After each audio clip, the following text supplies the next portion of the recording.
நம்மளுடைய எழுத்துக்களையும் சரி, நம்மளுடைய வழிபாடுகளையும் சரி, அது முழுக்க முழுக்க ஆய்வு செய்ய வேண்டிய ஒரு அவசியம் ஏற்படுது. அப்படி நாங்கள் பார்க்கும்போது முருகனை நாங்கள் முப்பாட்டன் என்று சொல்கிறோம், எங்களுடைய மூதாதை என்று சொல்கிறோம், குன்றில் இருந்தவன் குறிஞ்சி நிலத்தின் மன்னன் சொல்கிறோம். பிள்ளையா இருக்கக்கூடிய முருகன் எப்படி தமிழுக்கு வந்தார்? தமிழ் அவர் எந்த மொழியோ பேசட்டும், அதை பற்றி எனக்கு கவலை இல்லை. ஆனால் தமிழுக்கு மட்டும் அவர் சொந்தக்காரர் என்னுடைய முப்பாட்டன் சொல்கிறது இது சுயநலமா இல்லையா? தமிழனுக்கு மட்டும்தான் முருகன் அப்படின்னு சொல்ல முடியாது. அது தமிழ் கடவுள் வச்சுக்கோங்க, வேண்டான்னு சொல்லலை. அதே வேளையில் அப்போ சிவனையும் சேர்த்துக்கோங்கிறேன்.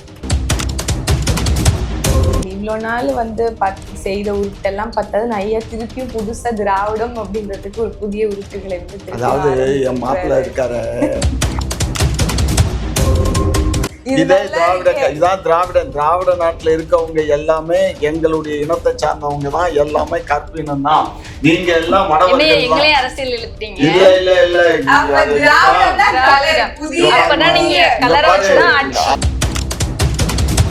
ஹெல்தி டிபேட்ஸே இன்னைக்கு உருவாக்கப்படல. அரசியல் என்றாலே தவறான சொல் என்று மாற்றப்பட்டிருக்கிறது அப்படிங்கிறதான் ஐயா பேசும்போது நமக்கு தெரியுது. அதைத்தான் இவர்களும் செய்து வைத்திருக்கிறார். கந்தன் கருணைன்னு ஒரு சினிமா வந்துச்சு, மருமக அந்த சினிமாவை நிறைய பார்த்துருக்கோம். சரியா? அப்படிலாம் நான் ஒரு படமே கேள்விப்பட்டதில்ல. கந்தன் கருணை படத்துல தான் இதுகள் முருகன் என்ற ஒரு ரவுடி தான் இருந்திருக்கணுமே தவிர முருகன் என்ற ஒரு கடவுள் இல்லை என்பது என்னுடைய. என்னை பொறுத்த மட்டும் முருகன் என்பவன் கடவுள் அல்ல. அவன் ஏதாவது ஒரு ரவுடிசமான ஒரு ரவுடியாக வாழ்ந்திருக்கணும். அங்க இருக்கக்கூடிய மக்களை அந்த அம்மா சொன்ன 90 விழுக்காடு இந்துக்கள் தான் எங்க கட்சியில இருக்காங்கன்னு சொன்ன திமுகவுக்கு அகேன்ஸ்டா பேசுறாரு. குக்கோ செய்தி நேயர்கள் அனைவருக்கும் வணக்கம். இன்று நம்முடன் இணைந்திருப்பது திமுகவின் மூத்த முன்னோடி முனைவர் காமாட்சி நாயுடு ஐயா அவர்கள் மற்றும் நாம் தமிழர் கட்சியின் இளைஞர் பாசறை மாநில ஒருங்கிணைப்பாளர் பாத்திமா ஃபர்கானா அவர்கள். வணக்கம் ஐயா. வணக்கம் அம்மா. திரு சீமான் அவர்கள் முருகன் மாநாடு நடத்துறது ஆன்மீகமா அரசியலா? முருகன் முதல்ல நீங்க எப்படி பாக்குறீங்க? ஒரு கடவுள், தமிழ். நாங்க எங்க முன்னத்தியரா பாக்குறோம். குன்றில் தான் வசிப்பான் முருகன். எப்படி நம்ம அவரை எதுக்கு கோயில் அப்படின்னு சொல்றோம்னா, அப்படிங்கிறது அரசன், அரசன் வாழும் இடம் கோயில் அப்படின்னு சொல்றாங்க. அப்படி முருகன் முப்பாட்டுன்னு நாங்க சொல்லி எங்களுடைய கொள்கை முழக்கங்களை சொல்லிட்டு, குறிப்பா அதற்கான காரணம் என்ன அப்படின்னு சொல்லி பாத்தீங்க அப்படின்னா, தமிழ் மீட்சி அப்படிங்கிறத எங்களுடைய கொள்கையில நம்ம வகுத்திருக்கோம். நம்ம தமிழை மீட்கணும் அப்படின்னா நம்மளுடைய தமிழ் எங்க இருக்குன்னு தேட வேண்டியது அவசியமா இருக்கு. நம்மளுடைய தமிழ் எங்க இருக்குன்னு நம்ம ரொம்ப தேடலை தொடங்கணும் அப்படின்னா கோயில்கள்ல தான் இருக்கு, கல்வெட்டுகள்ல தான் இருக்கு. அப்ப அதை நம்ம முதல்ல மீட்டெடுக்கணும். ஆனால் எப்போது ஆரிய வருகை வருதோ அதற்கு பிறகு இந்த கோயில்கள் எல்லாம் சமஸ்கிருதமாக்கப்படுது, பிராமணியமாக்கப்படுது, பிராமணியத்துவமாக மாற்றப்படுது, ஆரியமாக நமக்கு தெரியுது. அப்போ அதை திருப்பி மீட்டுருவாக்கம் செய்யணும் அப்படின்னா, தமிழ் மீட்சியுரை செய்யணும் அப்படின்னா, நம்ம கோவில்ல இருக்கக்கூடிய இந்த நம்மளுடைய எழுத்துக்களையும் சரி, நம்மளுடைய வழிபாடுகளையும் சரி, அது முழுக்க முழுக்க ஆய்வு செய்ய வேண்டிய ஒரு அவசியம் ஏற்படுது. அப்படி நாங்கள் பார்க்கும்போது முருகனை நாங்கள் முப்பாட்டன் என்று சொல்கிறோம், எங்களுடைய மூதாதை என்று சொல்கிறோம், குன்றில் இருந்தவன் குறிஞ்சி நிலத்தின் மன்னன் சொல்கிறோம். அப்போ குறிஞ்சி நிலத்துல நம்மளுடைய மக்கள் ஆதிக்குடிகள் என்னென்ன பண்ணாங்க அப்படின்னு சொல்லும் போது, முருகனுக்கு நீங்க இன்னைக்கு படையெல்லாம் கொடுக்குற எல்லா விஷயத்தையும் அவங்க இன்னைக்கு காட்டுல பண்ணியிருக்கிறாரு. அதற்குத்தான் நீங்க வெள்ளையா குழந்தை மாதிரி ரொம்ப அழகா நீங்க முருகனை காட்டுறது கூட இல்லை தவறு. அவன் காட்டில் வாழ்ந்தவன், வேல் எடுத்துட்டு போனவன், மலைகள்ல ஏறி ஏறி இறங்கினவன் எப்படி இருப்பான்? முருக்கா இருப்பான், உடல் கம்பீரமாக இருக்கும், அவர் ஒரு ரக்கடான பாடியா இருக்கும் அப்படிங்கிறத தோற்றத்தை கூட மாற்றி நம்ம முருகனுடைய உருவத்தை கூட நம்ம மாற்றுறது. இப்போ பல பேர் அந்த முருகனுடைய தோற்றத்தை கூட பயன்படுத்துறதை நம்மளால பார்க்க முடியுது. அதனால முருகன் என்பது நீங்கள் ஆன்மீகம் என்று ஒரு பக்கம் தள்ளுவதன் அடிப்படையில எங்களை ஆரியமயமாக்குறதுக்கான முயற்சி அப்படின்னு நான் பாக்குறேன். எங்களுடைய மூதாதை முருகன் அப்படிங்கிறத நம்ம முதல்ல ஏத்துக்கணும். அங்கிருந்து நம்ம மீட்டுருவாக்கும் போது நம்மளுடைய வரலாற்றை திருப்பியும் வரக்கூடிய தலைமுறை பிள்ளைகளுக்கு கடத்துவதற்கு எளிமைப்படுத்துது அப்படின்னு நம்ம பார்க்கிறோம். அப்ப முருகன் ஆன்மீகம் இல்லைன்னா அரசியல் தானாமா? நீங்க அரசியலுங்கிறதே தவறான வார்த்தையா ஆக்கி வச்சிருக்கும் போது அதை நான் எப்படி பகிரங்கமா அரசியல்னு சொல்றது? இப்ப எங்களுடைய தமிழ் கடவுள் அப்படிங்கிறத நம்ம வந்து சொல்றோம். முருகனை தமிழ் கடவுள் அப்படின்னு சொல்றோம். முருகன் வந்து ஆன்மீகம் இல்ல, அரசியல் வழியில தான். ஆனா அரசியல்ன்ற வார்த்தையவே தப்பா மாத்தி வச்சிருக்கீங்க அப்படின்னு வந்து மேம் சொல்லியிருக்காங்க. அதை பத்தி உங்களோட கருத்து என்னதியா? அதாவது முருகன் வந்து தமிழ் கடவுள், எங்களுடைய அரசன் அப்படின்னு சொல்கிறாங்க. ஏற்றுக்குருவோம், அதில் ஒன்றும் தப்பு இல்லை. ஆனால் முருகன் வந்து அப்போ சிவபெருமானுக்கு தான் முருகன் பிறந்தாருங்கிறதான் நம்மளுடைய இதில் சொல்கிறான். இதில் ஆன்மீகத்தினுடைய வரலாறு, அதாவது புனையப்பட்ட செய்திகள் தான் எல்லாமே. இதில் வந்து எது உண்மை எது பொய்ன்னு சொல்ல நான் வதடலை. ஆனால் இப்போ பழக்க வழக்கங்கள் இருக்கிறது வந்து என்னன்னா, பார்வதிக்கும் சிவனுக்கும் பிறந்தது தான் முருகனும் விநாயகரும் சொல்லி தான் இங்கே எல்லாத்துக்கும் சொல்லப்பட்டிருக்கு. அப்படி தான் கதைகள் பிணையப்பட்டிருக்கு. அப்போ அவர் வந்து உலகத்துக்கே மன்னனாக இருந்தாரா? சிவபெருமான் உலகத்துக்கே மன்னனா? அவருடைய புதல்வன் முருகன் வந்து தமிழனுக்கு அரசனாக இருந்தானா? இதெல்லாம் கேள்வி வருமா இல்லையா? நம்ம என்ன சொல்றோம்னா, எல்லா கடவுள்களையுமே ஆரியமயப்படுத்தணும் அப்படிங்கிற ஒரு நோக்கோட நம்மளுடைய கடவுள்களை, நம்மளுடைய முன்னத்தியர்களை அவங்க வந்து ஐயா சொன்னது போல புனைவு செய்து அதற்கு கதையில வந்து இட்டுக்கட்டி பல திருபுவாதங்களை கற்பித்து அவங்கள வந்து என்ன சொல்றது, யாருமே வந்து அண்ட முடியாத ஒரு தெய்வமா மாத்தி வச்சிருக்காங்க. நம்ம என்ன சொல்றோம், மாயோனும் எங்களுடைய முன்னத்தியருங்கிறோம், சிவனையும் எங்களுடைய முன்னத்தியே இருக்கிறோம். நாங்க அதுக்குதான் ராவணன் குடில் அப்படிங்கிறது எங்களுடைய அலுவலகத்தினுடைய பேராகவே நம்ம வந்து வைத்திருக்கிறோம். அப்ப ஐயா வந்து திருப்பி வந்து கதைக்குள்ள நம்ம போனோம்னா அதுக்கான விளக்கம் கட்டாயம் எனக்கு தெரியாது. ஆனால் நாங்கள் எங்களுடைய முன்னத்தியர்களை நினைவு கூறும் ஒரு பெருமை மிக்க மாண்பு மிக்க தமிழர் கூட்டமாக இருக்கணும் அப்படிங்கிறது தான் வந்து நீட்சியாக நம்ம இன்னைக்கு வந்து பண்ணிட்டு வரோம். சொல்லுங்கய்யா. கதைகள் தேவையில்லை, அதுக்கான பின்னாடி இருக்க வரலாறு கல்வெட்டுகள் உள்ள தமிழ்களை மட்டும்தான் நாங்க எடுத்துக்கிறோம்னு சொல்றாங்க. அதை பத்தி உங்களோட கருத்து? அதாவது ஒரு பழமொழி சொல்லுவான், அடியும் விட்டு முனியும் விட்டு நடுவில் இருக்கிறத மட்டும் எடுத்து சாப்பிடுவான்னு சொல்லுவானுங்க. அது மாதிரி இவங்க அடியும் விட்டாங்க முனியும் விட்டுட்டாங்க. அதில் ரெண்டையும் விட்டுட்டு முருகன் எங்களுடைய முப்பாட்டான், அவர் தான் எங்களுடைய தமிழ் கடவுள் அப்படின்னு சொன்னால், முருகனை கும்பிடக்கூடியவங்க உலகம் பூரா இருக்காங்க. உலகம் பூரா முருகனை பண்ணுறாங்க. இப்போ வடவர்கள் வந்து சிவனை வந்து போற்றுறாங்க. சிவனுக்கு வந்து இமயமலையே சிவனுடைய மலைன்னு சொல்கிறாங்க. அங்கே பார்த்தீங்கன்னா இன்றைக்கி அயோத்தி ஆகட்டும் அல்லது அந்த சைடே நார்த்தில் இருக்கக்கூடிய ஏறக்குறைய அத்தனை மாநிலங்கள்லேயும் சிவபெருமானை தான் அவங்க கடவுளாக நினைக்கிறாங்க. அப்படிப்பட்ட கடவுளுடைய பிள்ளையாக இருக்கக்கூடிய முருகன் வந்து எப்படி தமிழுக்கு வந்தார்? அவர் வந்து எந்த மொழியோ பேசட்டும், அதை பற்றி எனக்கு கவலை இல்லை. ஆனால் தமிழுக்கு மட்டும் அவர் சொந்தக்காரர், என்னுடைய முப்பாட்டன் சொல்றது இது சுயநலமா இல்லையா? சரி, அப்ப திராவிடம்ன்ற மொழி தமிழ் இல்லைன்னு சொல்லியிருக்காங்க சீமான் அவர்கள், அதை பத்தி சொல்லுங்க. அதாவதுடா, அவருக்கு எப்படின்னு கேட்டீங்கன்னா, யாரையாவது திட்டணும், ஒரு அரசியல் பண்ணுறதுனா எப்படி பண்ண முடியும்? நான் அரசியல் கட்சி வச்சுருந்தவன். நான் இந்த கருணாநிதியும் ஜெயலலிதாவையும் தண்ணி குடிக்க விட்டவன் தான். புரியுதா? திட்டுறது சரியா, திட்டுற வார்த்தை சரியா இருக்கலாம். வார்த்தை சரியா இருக்குன்னு திராவிடம் என்ற சொல் நேற்று இன்றைக்கு வந்த சொல் அல்ல. திராவிடம் என்றது ஏறக்குறைய ஒரு எனக்கு தெரிந்து கிபி 7ஆம் நூற்றாண்டிலேயே பேசப்பட்டு இருக்கு. இது சம்பந்தமா இப்ப இருக்க ஆர்கியூமெண்ட் மாதிரி 7ஆம் நூற்றாண்டிலேயே ஒரு பட்டர் வந்து அப்பயே பேசியிருக்காங்க.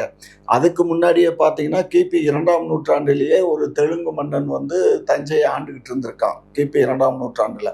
அப்போ ஆகப்பா என்னன்னா, இந்த மொழி குடும்பங்கள் எல்லாம் சேர்ந்ததான் திராவிட மொழிகள். ஏன்னா இந்த கர்நாடகாவில் இப்போ காலித்தனமாக பேசுகிறான் பாரு, அதெல்லாம் தப்பு. தமிழ்ல இருந்து பிறந்தது தான் கர்நாடகம், கன்னடம் ஆகட்டும், துளு ஆகட்டும், மலையாளம் ஆகட்டும், தெலுங்கு ஆகட்டும், எல்லாமே அதனுடைய குழந்தைகள். சரியா? அதை அப்படி இருக்கும்போது ஒருத்தர் மாத்திரம் அதை சொந்தம் கொண்டாடுறது தவறு. தமிழனுக்கு மட்டும்தான் முருகன் அப்படின்னு சொல்ல முடியாது. அது தமிழ் கடவுள் வச்சுக்கோங்க, வேண்டான்னு சொல்லலை. அதே வேளையில் வந்து அப்போ சிவனையும் சேர்த்துக்கோங்கிறேன். சிவனையும் சேர்த்துக்கோங்க. ஏன்னா அப்பா அம்மா வேணும்ல, சிவன் பார்வதி வேணும்ல, அவங்களையும் சேர்த்துக்கோங்க. இன்னைக்கு மதுரை மீனாட்சி அம்மன் கோயிலில் எடுத்துக்கிட்டிங்கன்னா கிபி 7ஆம் நூற்றாண்டிலேயே வந்து கட்டப்பட்ட கோயில் தான் அது. கொஞ்சம் கொஞ்சமாக டெவலப் ஆச்சு. அப்பயே மீனாட்சி அங்கே இருந்தாங்க. அதே மாதிரி சுந்தரராஜ பேர் வந்து நம்ம சிவன் அங்கே அந்த அம்மாவை திருமணம் பண்ணி அங்கேயே அவரும் ஐக்கியமாகறாரு. ஸோ இதெல்லாம் வந்து இல்லைன்னு இப்படி 7ஆம் நூற்றாண்டில் இருந்தவங்கலாம் முட்டாளா? 3ஆம் நூற்றாண்டு இருந்தவன் 2ஆம் நூற்றாண்டு இருந்தவன் முட்டாளா? இப்போதான் புதுசா தான் கண்டுபிடிச்சிருக்காங்களா? அதே இவ்வளோ நாள் எக்ஸாக்ட்லி இவ்வளோ நாள் வந்து செய்த உருட்டெல்லாம் பார்த்தது ஐயா திருப்பியும் புதுசா திராவிடம் அப்படின்றதுக்கு ஒரு புதிய உருட்டுகளை வந்து அதாவது என் மாப்பிள்ள இருக்காரு, அவருக்கு வந்து என்னன்னா, 7ஆம் நேத்து ஒரு பிரஸ்ல கேக்குறாங்க, அவரு உருட்டுறாரு, என்ன உருட்டுறாரு, ஆமையா நான் திமுகல இருந்தேன், நான் திராவிடத்துல இருந்தேன், அன்னைக்கு பார்க்கும்போது எனக்கு அது சரியா இருந்துச்சு, இப்ப படிக்க படிக்க எனக்கு புத்தி வந்துடுச்சு, இப்ப நான் மாறிக்கிட்டேன். இது உருட்டு இல்ல, இது உண்மை, இது உண்மை. இங்க பாரு, அதாவது உருட்டு தான். அதாவது ஒருத்தரை வந்து பிடிக்கலைன்னா படிக்க படிக்க தான் பிடிச்சிக்குமா? அதுக்கு முன்னாடி எல்லாம் தெரியாதா? இப்ப ஒரு பொண்ணு இருக்கா, அவளை கல்யாணம் பண்ணிக்கிறோம், கல்யாணம் பண்ணிட்டு அவளோட குடும்பம் நடத்திட்டு இவன் எனக்கு பிடிக்கல அப்படின்னு சொல்லி டைவர்ஸ் பண்றாங்களே இந்த நாய்க, இவங்களுக்கும் இந்த மாப்பிள்ள சொல்றதுக்கு என்ன வித்தியாசம் இருக்கு? என்ன அபத்தமான கேள்வி. அங்க என்ன அவர் என்ன சொன்னாரு அது உண்மை, அது நம்ம நம்பணும். அது நம்பணும். நான் வழி வந்த பாதை, இது நான் வழி நடத்தும் பாதைன்னு தெளிவா தானே சொல்றாரு. ஆனா இன்னைக்கு வரைக்கும் தெளிவில்லாம திராவிடத்தின் பொருள் தெரியாம ஐயா என்னுடைய ரொம்ப மூத்த ஒரு முன்னோடி ஐயா வந்து எனக்கு வந்து என்ன சொல்றது, அப்பாவுக்கும் வயது வந்து அப்பாவை விட வயது வந்து அதிகமா இருக்கக்கூடியது வந்து ஐயாவுக்கு கட்டாயம் இருக்கும். அவர் வந்து திமுகவுடைய முன்னோடின்னு அவரையே வந்து அவரை வந்து பிரகடனப்படுத்திக்கிறாரு. ஆனால் திராவிடம் என்கின்ற சொல்லுக்கு அவருக்கு பொருள் தெரியலங்கும் போது பொருள் தெரியலன்னு சொல்லாத. திராவிடங்கிறதா இந்த மண்ணும் இந்த நாடும், திராவிட நாடு, திராவிட மக்கள். இங்க பாருங்க, இங்க பாருங்க, இங்க பாருங்க, உங்க கலர் வந்து திராவிட. இங்க பாருங்க, உங்க கலர், இங்க பாருங்க, நாங்க மெஜாரிட்டி, நாங்க 3 பேரும் ஒரு கலர், நீங்க தான் வேற கலர். இதே திராவிட, இதான் திராவிடன். திராவிட நாட்டுல இருக்கவங்க எல்லாமே எங்களுடைய இனத்தை சார்ந்தவங்க தான், எல்லாமே கற்பினம் தான். நீங்க எல்லாம் எங்களே அரசியல் இழுத்துட்டீங்க. இல்ல இல்ல இல்ல, அப்ப திராவிடம்னா கலர், புதிய அப்பனா நீங்க கலரை வச்சு தான் ஆட்சி. புதிய பொருள் திராவிடம்னா கலர். முன்னாடி ஜாதி ஏர்போர்ட் மூர்த்தி வந்தாங்க, அவங்க என்ன கலர்? அவர் என்னது திராவிடரா என்னன்னு சொல்றாரு சொல்லுங்க. யாரு? அவரு திராவிடர் தான். ஆனா அவர் வந்து திராவிடரா இருந்தாலும் 1-2 இப்ப நீங்க திராவிடர் தான். இங்க பாருங்க, திராவிடம் கலர் ஆயிடுச்சு. திராவிடம் கல்யாணம், திராவிடம் சோசியல் ஜஸ்டிஸ், இப்ப திராவிடம் வந்து இது. இங்க பாருமா, என்னுடைய கருவாட்டு சாம்பார்னு ஒண்ணு கேள்விப்பட்டிருக்கீங்களா? ஐயா பே மணியரசன் அவர்கள் சொன்னது திராவிடம்னு கருவாட்டு சாம்பார். ஆமா ஆமா ஆமா. ஆனா சாம்பார்ல கருவாடு போடுவீங்களா? அந்த மாதிரியான விளக்கம் தான். ஆமா ஆமா ஆமா. ஆகையினால இவங்களுக்கு எப்பயுமே வந்து அரசியல் பண்ணணும், பண்றாங்க, தாராளமா பண்ணட்டும், ஆட்சிக்கு வரட்டும். இந்த முறை ஆட்சிக்கு வரலைனாலும் எதிர்கட்சி தலைவராவது வரணுங்கிறதான் என்னுடைய ஆசை. ஏன்னா இவர் சட்டமன்றத்துக்குள்ள வந்தாதான் சட்டமன்றம்னா என்ன, அங்க எப்படி சட்டங்கள் இயற்றப்படுது அப்படிங்கறதெல்லாம். ஏன்னா வெளியில இருந்து பாக்குறதுங்கிறது வேற, உள்ள வந்து உட்கார்ந்து பார்க்கும்போதுதான் அதனுடைய தன்மை என்ன, அதனுடைய நிலைப்பாடு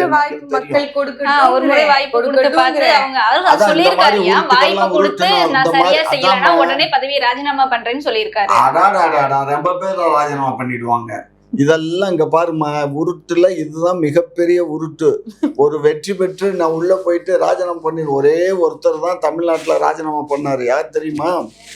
இதே திருமாவளவன் வந்து திராவிட முன்னேற்ற கழகத்தினுடைய சிம்பல்ல ஒரே ஒரு எம்எல்ஏவா ஜெயிச்சு வந்தாரு. அதுக்கப்புறம் சில கருத்து வேறுபாடுகள் காரணமாக அந்த எம்எல்ஏ பதவியை அவர் ராஜினாமா பண்ணாரு. சரிங்களா?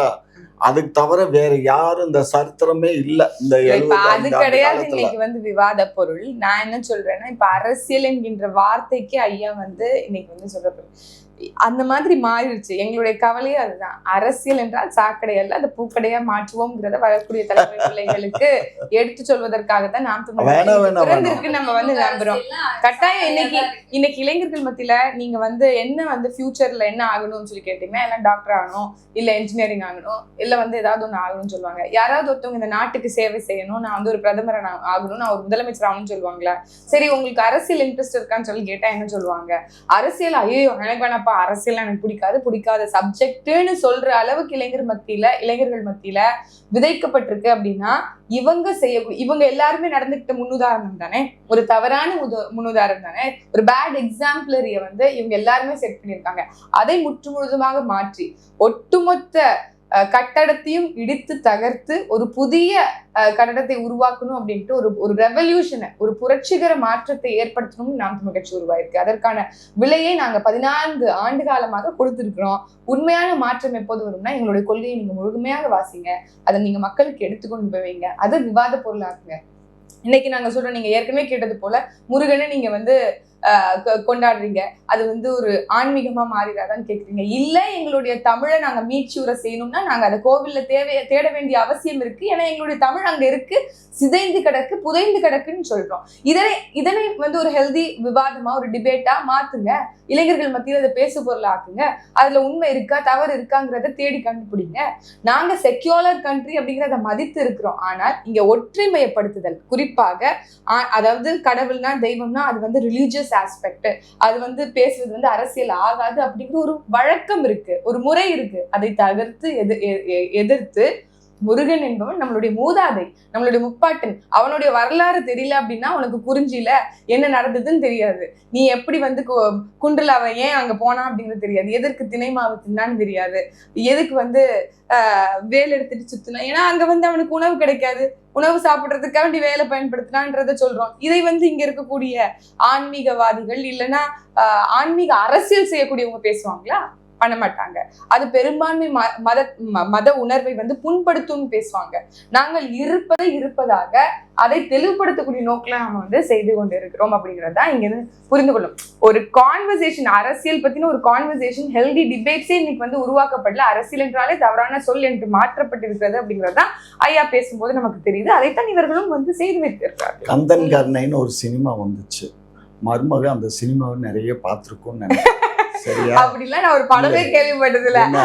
கந்தன் படத்துலதான் முருகன் அரசன் மாதிரியும் அவரு வேல் கொண்டு இவங்களெல்லாம் இந்த இதுல எல்லாம் பார்த்துருப்பீங்க. திருச்செந்தூர்ல எல்லாம் கூட நடக்கும், சம்ஹாரம் நடக்கும், சூர சம்ஹாரம். இதெல்லாம் அதனுடைய நீட்சி தான். சரியா?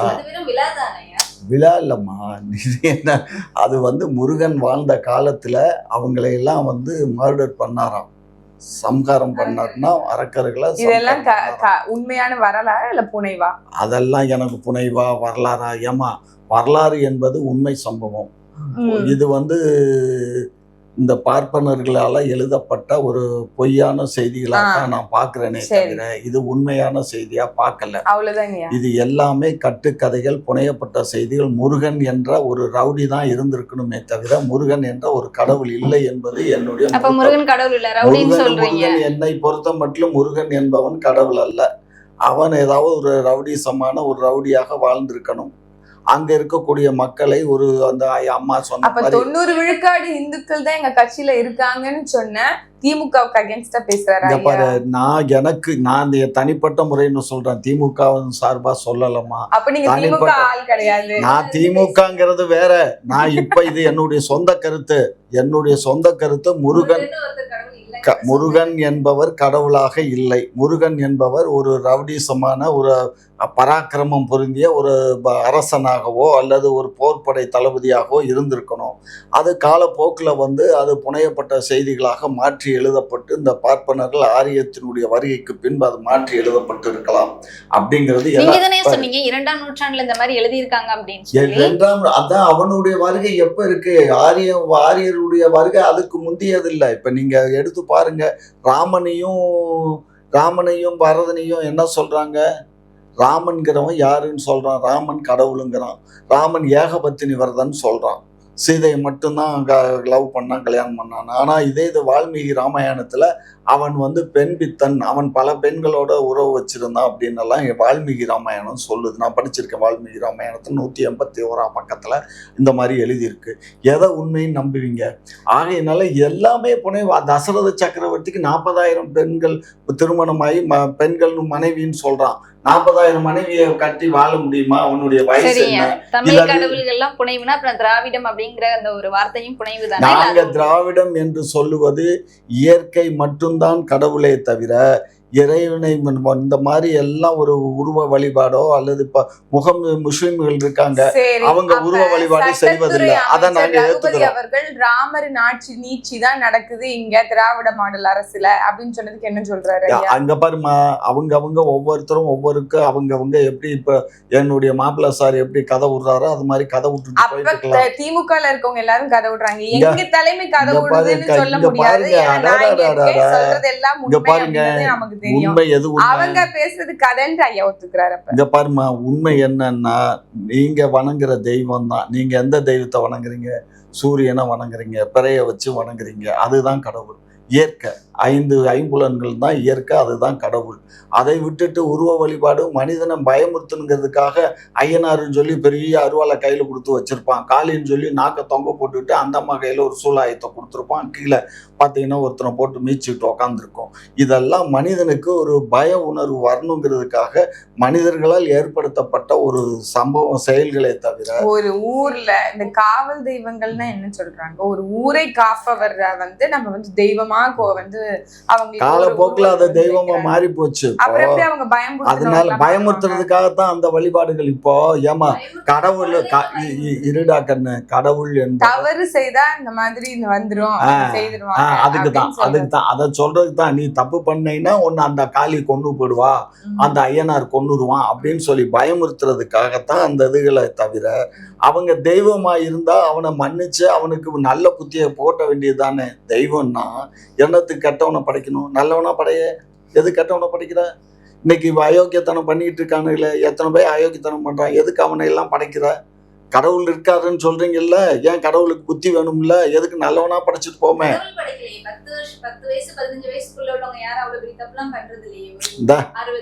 இங்கம்மா அப்ப அது 50 10 வயசு இருங்கம்மா, 10 வயசு வரையும் தான் கடவுள் வளர்க்குறாரா? 10 வயசுக்கு மேல அவனா வளர்றானா? ஆமா, சொசைட்டி பார்த்து அவனா வளர்றான். அப்ப அந்த உயிர் யாரு கொடுத்த உயிர்னு சொல்றீங்க? உயிர் கொடுத்தது கடவுள் தான். அப்புறம் என்னத்துக்கு அந்த கடவுள் அதை மாத்துறாரு? அவருக்கு நல்ல புத்தியை கொடுக்க வேண்டியது தானே. என்னத்துக்கு ஜாதகம் பாக்குறீங்க, ஜோசியம் பாக்குற? கல்யாணமா? ஜாதகம் பாரு, நீ என்ன நட்சத்திரம், நீ என்ன ராசி, இதை எதுக்கு பாக்குறீங்க? இந்த பாரு, அறிவியலா வாழணுமே தவிர அறிவு கட்டு வாழக்கூடாது. இங்க பாரு, கடவுள் என்பவரே இல்லவே இல்லை, சத்தியமாக இல்லை. சூரியன் இருக்கார், சந்திரன் இருக்கார், நமக்கு தெரியுது. காத்தடிக்குது தெரியுது, மழை பெய்யுது தெரியுது, தண்ணீர் இருக்கு தெரியுது. கண்ணுக்கு தெரியாத ஒன்றை வச்சு இவர் தான் கடவுள், இவர் தான் தெய்வம், இவர் தான் பார்வதி, இவர் தான் பரமசிவம், இவர் தான் திருப்பதி வெங்கடாச்சலபதி அப்படின்னு சொன்னா இதை எதுக்கு நம்ம நம்பணும்? தேவை என்ன இருக்கு? இப்படி எல்லாம் நம்பினா, இவங்கள போய் கும்பிட்டா எல்லாமே நமக்கு கிடைச்சிரும்னா அப்புறம் நான் எதுக்கு வேலைக்கு போகணும், வெட்டிக்கு போகணும்? அவர் வாசல்லையே போய் உட்காந்து காத்துட்டு கிடந்து முருகா எனக்கு நல்லதை பண்ணுன்னு சொல்லிக்கிட்டே இருந்தா நான் பாட்டுக்கு சாப்பிட்டுக்கிட்டு உட்காந்துட்டு பண்ண, வேலை வெட்டிக்கு போக வேண்டாம், ஒன்றும் பண்ண வேண்டாமே. இல்ல ஐயா சொல்றத நம்ம அப்படியே இருக்கிறோம். நான் எங்க கருத்து தான் அவருன்னு சொல்றாரு. நாங்க செய்யக்கூடிய இந்த அரசியல் புரட்சி என்பது தமிழ் மீட்சிக்கானது அப்படிங்கிறது மட்டும்தான் நம்ம எடுத்துக்கொள்ள வேண்டிய சாராம்சமாக இருக்கு.